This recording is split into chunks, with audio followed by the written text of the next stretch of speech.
அம்மா நீ சுமந்த பிள்ளை சிறகொடிந்த கிள்ளை. இன்னைக்கு அநேக தினம் இல்லம்மா விஜய் சார் வராங்க அப்படின்னு சொன்னோன்னே அவர் என்னை பார்த்தோன்னே வந்துட்டு ஃபர்ஸ்ட் எடுத்தோன்னே ரெகக்னைஸ் பண்ணிட்டாரு. ரொம்ப கஷ்டமா இருந்தது அண்ணான்னு கூப்பிடுறதுக்கு இல்ல, ஆக்சுவலி வாடா போடான்னு சொல்றதுக்கு ரொம்ப கஷ்டமா இருந்தது.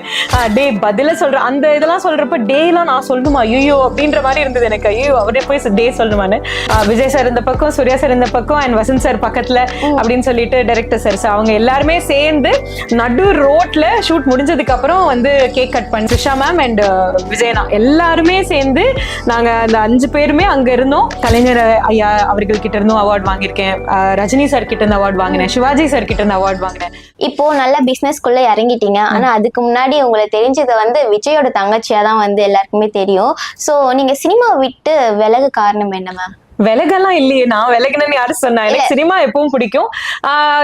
சினிமாங்கிறத பொறுத்த வரைக்கும் இது வந்து ஒரு என்ன சொல்றது, ஒரு 9 to 5 ஜாப் இல்ல. நம்ம அந்த வேலையை விட்டுட்டு வந்துட்டோம் அப்படின்னா திருப்பி அங்க போக முடியாது அப்படிங்கறது மாதிரி எல்லாம் கிடையாது.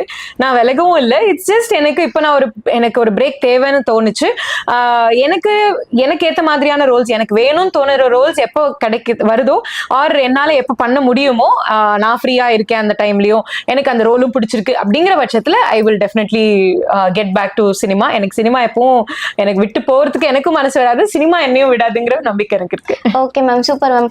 இப்போ உங்க படம் அப்படின்னாலுமே வந்து நிறைய பேருக்கு இந்த படம் தெரியாது. நேருக்கு நேர் நீங்க முதல் நடிச்ச படம், அது வந்து 7 வயசு நடிச்சீங்கன்னு நினைக்கிறேன். ஸோ வந்து அப்போ ரகுவரனுக்கு பொண்ணா இருந்தீங்க, விஜய் சார் வந்து உங்களுக்கு சித்தப்பா, சூர்யா சார் உங்களுக்கு மாமா. சோ இந்த படத்தை பத்தி நிறைய பேருக்கு தெரியாது. இந்த படத்தை பத்தி உங்களுக்கு மெமரிஸ் எல்லாம் இருக்கும்ல, அந்த 7 வயசுல இருந்து இப்போ ஞாபகம் இருக்கும்னு நினைக்கிறேன். Okay, so 2 correction. அது என்னோட ஃபர்ஸ்ட் ஃபிலிம் கிடையாது, நான் 1 வயசுல இருந்து நடிச்சிட்டு இருக்கேன். ஆமா. அண்ட் செகண்ட் கரெக்ஷன், அது 7 வயசுல படம் வந்து ரிலீஸ் ஆச்சு. நான் நடிச்சப்ப அதுல 5 வயசு எனக்கு. சோ யா, அதுல எனக்கு மெமரிஸ்னா டெஃபினட்டா இருக்கு. ஏன்னா என்னோட பர்த்டே எல்லாமே நாங்க வந்து ஆன் செட் செலிப்ரேட் பண்ணோம். விஜய் சார் இந்த பக்கம், சூர்யா சார் இந்த பக்கம், அண்ட் வசந்த் சார் பக்கத்துல அப்படின்னு சொல்லிட்டு டைரக்டர் சார் அவங்க எல்லாருமே சேர்ந்து நடு ரோட்ல ஷூட் முடிஞ்சதுக்கு அப்புறம் வந்து கேக் கட் பண்ணி எனக்கு செலிப்ரேட் பண்ணாங்க. அது எனக்கு நிஜமாவே செம பெரிய எக்ஸ்பீரியன்ஸ் அண்ட் நான் ரொம்ப என்ஜாய் பண்ண ஒரு one of my most happiest birthdays அப்படின்னு நினைக்கிறேன்.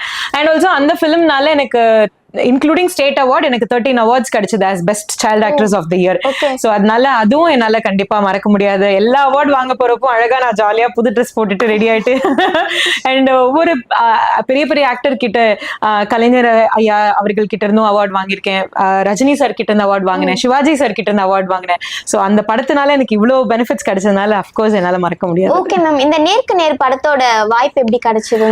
நான் சொன்னேன், ஐ டோல்ட் யூ பிஃபோர், நான் 1 வயசுல இருந்தே நடிச்சிட்டு இருக்கேன். ஸோ அதனால எல்லாருக்கும் அப்ப இருந்தவங்களுக்கு எல்லாருக்குமே இண்டஸ்ட்ரியில தெரியும், சைல்டு ஆக்ட்ரஸா என்ன ரொம்பவே தெரியும். ஏன்னா நான் நிறைய பிலிம்ல எல்லாத்துலயுமே ரொம்ப இம்பார்ட்டன்டான ரோல்ஸ் தான் பண்ணுவேன்.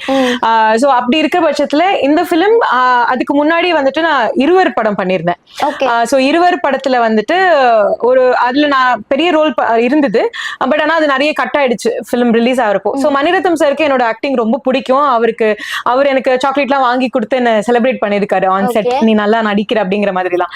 சோ அப்போ இந்த பிலிம் நேருக்கு நேர் படத்துக்கு மெட்ராஸ் டாக்கீஸ், அதாவது மணிரத்னம் சார் தான் ப்ரொடியூசரா வராரு.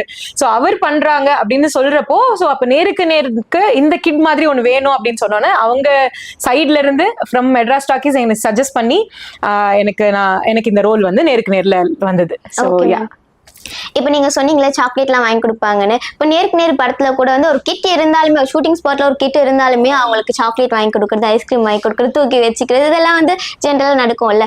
சோ வந்து நீங்க வந்து சூர்யா சார்க்கா இல்ல விஜய் சார்க்கா, யாருக்கு நீங்க பெட்டா இருப்பீங்க?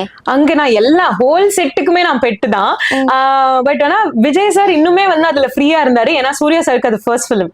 சோ அவர் ரொம்ப பயத்திலேயே இருந்தாரு. அந்த பிலிம் ஃபுல்லாவே வந்துட்டு ரொம்ப நர்வஸா இருந்தது மாதிரி நான் நிறைய பார்த்திருக்கேன். ஏன்னா அவருக்கு அது ஃபர்ஸ்ட் பிலிம், அதுக்கு முன்னாடி நடிச்ச அனுபவம் கிடையாது. சோ அதனால அவர் ரொம்ப நர்வஸா இருப்பாரு. ஆனா விஜய் சார் வந்துட்டு அது அவருக்கு அப்கோர்ஸ் அது நிறைய படம் பண்ணதுக்கு அப்புறம் பண்ண படம் தான். சோ அதனால அவர் கொஞ்சம் கூலா இருந்தாலும் இவர் கொஞ்சம் நர்வஸா இருப்பாரு. பட் என்னோட வந்துட்டானா 2 பேருமே எனக்கு வந்து ரொம்ப டேக் கேர் பண்ணிப்பாங்க, ரொம்ப என்ன செல்லமா பாத்துப்பாங்க. ஹோல் செட் அவங்க 2 பேரும் மட்டும் இல்ல, ஹோல் செட் வசந்த் சார்ல இருந்து எல்லாருமே, அதுல ஒர்க் பண்ண அசிஸ்டன்ட் டைரக்டர்ஸ்ல இருந்து கேமராமேன்ல இருந்து எல்லாருக்குமே என்ன ரொம்ப பிடிக்கும். என்ன எப்ப பார்த்தாலும் அழகா என்ன கொஞ்சிட்டு லைக் என்னோட, ஏன்னா அந்த பிலிம் ஃபுல்லாவே வந்து என்ன பேம்பர் பண்ணிட்டே தான் இருப்பாங்க. சீன்ஸ்லயுமே என்ன பேம்பர் பண்ணிட்டே இருப்பாங்க. ஏன்னா எனக்கு ஃபுல்லா ஐஸ்கிரீம் ஐஸ்கிரீம் அதான் அந்த சீன்லயே எனக்கு ஐஸ்கிரீம் வாங்கி கொடுத்துட்டு இருப்பாங்க. சோ அந்த சீன்ஸே அப்படிதான் இருக்கும். அதுக்கப்புறம் வந்துட்டு எனக்கு ஒரு நான் கேட்பேன், எனக்கு நான் கேட்டேன்னு சொல்லி போய் பீரோ ஒன்னு எடுத்துட்டு வருவாங்க. சோ அந்த படத்துல வந்து as சீன்ஸா as a கேரக்டராவே நான் ரொம்ப டிமாண்டிங்காவே இருப்பேன். நான் ரொம்ப செல்லம், எவ்ரிபடி அந்த ஃபேமிலில நான் ரொம்ப செல்லம் இருப்பேன். அப்படிதான் எனக்கு ஃபுல்லாவே நடந்தது. எனக்கு எல்லாருமே வாங்கி கொடுப்பாங்க, எல்லாரும் எல்லாமே. எனக்கு ஞாபகம் இல்ல யாரு என்ன வாங்கி கொடுத்தாங்க எல்லாம், பட் நான் எப்பனாலும் எங்கேயாச்சும் நான் ஜாலியா உட்காந்துட்டு சாக்லேட் சாப்பிட்டு இருப்பேன். அந்த மாதிரி தான். ஓகே, இப்போ விஜய் சாரை பத்தி நீங்க நிறைய இன்டர்வியூல பேசிருப்பீங்க. ஆனா சூர்யா சாருக்கும் உங்களுக்கும் இருக்கிற அந்த ஒரு பாண்டிங், ஏதாச்சும் ஒரு பாண்டிங் இருந்திருக்கும்ல, சோ அத பத்தி பேசுங்க. அவர் கூட எனக்கு I really had a nice time. அதுக்கப்புறம் சந்திப்போமான ஒரு ஃபிலிமும் பண்ணேன். சோ அவரோட நான் அவர் கூட நான் செகண்டா பண்ணேன் சந்திப்போமா. சோ அதுலயுமே வந்துட்டு he was very sweet and அவர் எங்க பார்த்தாலும் பேசுவாரு. இன்ஃபேக்ட் ஒரு தடவை வந்து ஒரு மூவியோட ஆடியோ லான்ச் இருந்தது. சோ அப்ப பின்னாடில இருந்து யாரோ என்ன தட்டினாங்க. யாருன்னு திரும்பி பார்த்தா சூர்யா சார் எப்படி இருக்க அப்படின்னு சொல்லிட்டு அவரா பேசினாரு. ஐ வாஸ் லைக் ரொம்ப நல்லா இருக்கேன் சார், நீங்க எப்படி இருக்கீங்க அப்படின்னு. எனக்கு என்ன பேசுறதுனே தெரியல. ஏன்னா சடனா, ஏன்னா அப்ப அவர் ரொம்ப பெரிய ஆக்டரா இருந்தாரு. நான் இது சொல்றது ஒரு 15 இயர்ஸ்க்கு முன்னாடி, பட் ஆனா ஸ்டில் அவர் ரொம்ப பெரிய ஆக்டரா இருந்தாரு அப்பவே. சோ அவர் வந்து எப்படி இருக்க இது அப்படின்னு சொல்லிட்டு, அண்ட் ஜோதிகா மேம் பக்கத்துல இருந்தாங்க. சோ என்ன இன்ட்ரடியூஸ் பண்ணாரு. ஆமா, ஆயிருந்ததுக்கு அப்புறம் தான். சோ இன்ட்ரடியூஸ் பண்ணிட்டு ஜெனிஃபர் நேருக்கு நான் ஃபர்ஸ்ட் பண்ண படத்துல நடிச்சிருந்தேன் அப்படின்லாம். சோ அவ்வளவு ஞாபகம் வச்சு அவரை இன்ட்ரடியூஸ் பண்ணி பேசினது எல்லாமே he is very sweet. Okay, அடுத்ததா கில்லி படத்துக்கு வரலாம். அதுல விஜய சித்தப்பான்னு கூப்பிட்டுருப்பீங்க, இதுல அண்ணான்னு கூப்பிட்டுருப்பீங்க. எப்படி அது பழகிச்சு? அதுல சித்தப்பான்னு கூப்பிட்டுருப்பீங்களா, சடனா பாக்கும்போது சித்தப்பா அப்படின்னு வந்துருவோம்ல, இல்ல. ஏன்னா வந்துட்டு நான் ரொம்ப பெருசா பேச மாட்டேன் யாருக்கிட்டயுமே. நான் ஷூட் போனாலே, அதுவும் சின்ன வயசுல கூட பரவாயில்ல, ஏதோ கொஞ்சம் அளவுக்கு பேசுவேன். இந்த கில்லி பண்ற டைம் எல்லாம் நான் ரொம்ப சைலண்ட், எக்ஸ்ட்ரீம்லி சைலண்ட். நான் உட்கார்ந்துட்டு இருப்பேன், என் புக் எடுப்பேன், படிப்பேன். அதோட ஷூட் எடுக்கிற இடத்துக்கு போவேன், சீன் இருக்குன்னா நடிச்சுட்டு திருப்பி I'll get back, I'll sit and read the book. இந்த மாதிரி ரொம்ப சைலண்டான பொண்ணு. ஆமா, அதுல துருதுருன்னு இருப்பீங்க. அது சினிமா நடிப்பு. சோ அந்த மாதிரி தான் நான் இருந்துட்டு இருந்தேன்.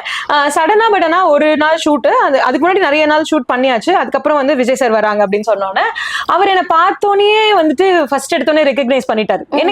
எனக்கு யோசிக்கல அவர் ரெகக்னைஸ் பண்ணுவார். ஏன்னா நான் நேருக்கு நேர் பண்றப்போ இத்தினோண்டு லைக் 5-6 years old, அண்ட் இப்போ வந்துட்டு கண்டிப்பா அவர் மறந்துருப்பாரு அப்படின்னு நான் நினைச்சிட்டு இருந்தேன். பட் பார்த்த உடனே he spoke really well and நல்லா கலக்கலன்னு பேச ஆரம்பிச்சிட்டாரு. சோ அதனால எனக்கு ரொம்ப ஸ்வீட்டா இருந்தது. அண்ட் எனக்கு ரொம்ப கஷ்டமா இருந்தது அண்ணான்னு கூப்பிடுறதுக்கு இல்ல, ஆக்சுவலி வாடா போடான்னு சொல்றதுக்கு ரொம்ப கஷ்டமா இருந்தது. டே பதில சொல்ற அந்த இதெல்லாம் சொல்றப்ப டே எல்லாம் நான் சொல்லணுமா ஐயோ அப்படின்ற மாதிரி இருந்தது எனக்கு. ஐயோ அவரே போய் டே சொல்லணுமான்னு. ஆனா அவர் வந்து he made me very comfortable. He said no, அண்ணா தங்கச்சின்னா அப்படிதானே இருப்பாங்க, நீ அதெல்லாம் சொல்லு, பிரச்சனை இல்லை. So that's how it was. அப்புறம் எங்களுக்காக ஒரே ஒரு விஷயம் பண்ணி காட்ட முடியுமா? என்னது? அந்த படத்துல அம்மா வந்து உள்ள வந்ததுக்கு அப்புறம் ஒரு பாட்டு பாடுவீங்க, அம்மாவை பார்த்து. எல்லா இடத்துலயும் பாடிட்டேன் நான் வந்து. அம்மா நீ சுமந்த பிள்ளை, சிறகொடிந்த கிள்ளை. இன்னைக்கு அநேர் தினம் இல்லம்மா? இல்ல, அதத்தான் நானும் சொன்னேன். இன்னைக்கு அநேர் தினம் இல்ல, ஆனா அநேர் தினம் அன்னைக்குதான் அம்மா பத்தி பாடணும்னு இல்ல, எப்பெல்லாம் தோணுதோ அப்பெல்லாம் பாடிடணும். அன்னையோர் ஆலயம். சூப்பர். Okay ma'am. அடுத்ததா அந்த படத்துல த்ரிஷா மேம் இருந்தாங்க. சோ த்ரிஷா மேம் கூட உங்களோட பாண்டிங் எப்படி இருந்துச்சு? That was beautiful. ரொம்ப நல்லா இருந்தது. ஏன்னா அவங்க வந்து அடிக்கடி பிரியாணி ஏதாவது ஆர்டர் பண்ணி சாப்பிடுறாங்க அப்படின்னா எனக்கும் பிரியாணி வந்து கூப்பிட்டு உட்கார வச்சு ஊட்டி விட்டுருவாங்க. So she such a sweetheart. எனக்கு ரொம்ப பிடிக்கும் அவங்கள. அண்ட் அவங்க ரெண்டு பேரோட கப்பலா அந்த பேரா அந்த ஃபிலிம்ஸ் எல்லாமே எனக்கு ரொம்ப பிடிக்கும். ஸோ கில்லியில அவங்க ரெண்டு பேரும் சேர்ந்து இருக்காங்க அப்படின்ற பட்சத்துல அந்த ஃபிலிம்ல நானும் இருக்கேன் அப்படின்னா நிஜமாவே எனக்கு ரொம்ப ஹாப்பியா இருந்தது. And she is very sweet, such a sweetheart. அந்த லைட் ஹவுஸ் சீன்ல வந்து நீங்க விஜய் சார் த்ரிஷா மேம் 3 பேர் இருப்பீங்கல்ல, அந்த சீனை பத்தி ஏதாச்சும் சொல்ல முடியுமா? அந்த சீன் ஆக்சுவலி நாங்க ரொம்ப பசியில பண்ண சீன். ஏன்னா காலையில நாங்க வந்து மேலே ஏறி லைட் ஹவுஸ்ல, அது ஒரிஜினல் லைட் ஹவுஸ் மகாபலிபுரம்ல. ஸோ மேலே ஏறி போயாச்சு. அது போனதுக்கு அப்புறமா எங்களுக்கு ஒரு 5-6 o'clock வரைக்கும் நாங்க ஷூட் பண்ணிட்டே இருக்கோம். பட் ஆனா அது முடியல. ஏன்னா அங்க இருந்து கீழே வர முடியாது, ப்ரொடக்ஷன் எதுவும் மேல வர முடியாது, எங்களுக்கு ஃபுட்டும் எதுவும் இல்லை. இது நான் மட்டும் இல்லை, director and cameraman plus Trisha ma'am and விஜயனா எல்லாருமே சேர்ந்து நாங்க அந்த 5 பேருமே அங்க இருந்தோம். We couldn't eat anything and full சீனுமே நாங்க செம்ம பசியில நான் வந்து அந்த இருந்தேன். அதனால அந்த அழுகெல்லாம் ஒரிஜினலா அதுக்குள்ள உட்காந்து அழுதுட்டு இருப்பேன். த்ரிஷா ஐ மீன் அவங்க கிளம்புறாங்க அப்படின்னு சொல்லிட்டு அந்த மாதிரி. ஸோ தட் வாஸ் ஆக்சுவலி ஒரு மெமரபிள். நான் 5 மணியில 5:30க்கு எத்தையும் கீழே வந்துட்டு பிஸ்கெட் எடுத்து வாயில வச்சதுக்கு அப்புறம் தான் எனக்கு அப்பாடா காலையில இருந்து சாப்பிடாம அப்படின்னு இருந்தது. But it was fun.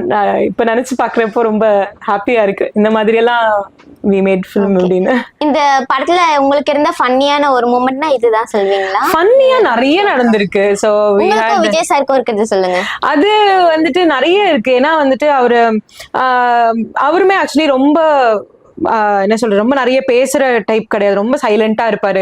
So அதுக்கு ஆனா அங்க ஷூட்டிங் ஸ்பாட்ல வந்துட்டாருன்னா அவர் செம்மையா ஐ மீன் அங்க அந்த சீனுக்கு என்ன கொடுக்கணுமோ ஸோ ரொம்ப கலக்கலன்னு எக்ஸ்ட்ரீமா வந்துட்டு அவர் வந்து இது பண்ணுவாரு. ஸோ ஜாலியா இருப்பாரு. ஸோ அந்த மாதிரி எல்லாம் இருக்கணும்னா அந்த அல்வா கொடுக்குற சீன்லாம் இருக்கிறப்போ அவர் கையில பிஸ்கெட் இருக்கும், அது என் கையில தூக்கி போடுவாரு. கையில லத்தி இருக்கும், அது என்கிட்ட தூக்கி போடுவாரு. இதெல்லாம் நான் எப்படி பிடிக்கிறது அப்படின்லாம் நான் யோசிச்சுட்டு இருக்கப்போ பிடிக்கலாம் முடியும், அதெல்லாம் பண்ணலாம், சூப்பரா பண்ணலாம் இந்த அப்படின்னு சொல்லிட்டு 2-3 தடவை ப்ராக்டிஸ் பண்ணுது. ஸோ இதெல்லாம் என்னால இப்போ வரைக்குமே மறக்க முடியாத அனுபவம். It really was fantastic. ரொம்ப நன்றி ma'am. Thank you so much. Had a nice time. And மக்கள் எல்லாரும் பார்த்தவங்களுக்கும் ரொம்ப நன்றி. தேங்க்யூ.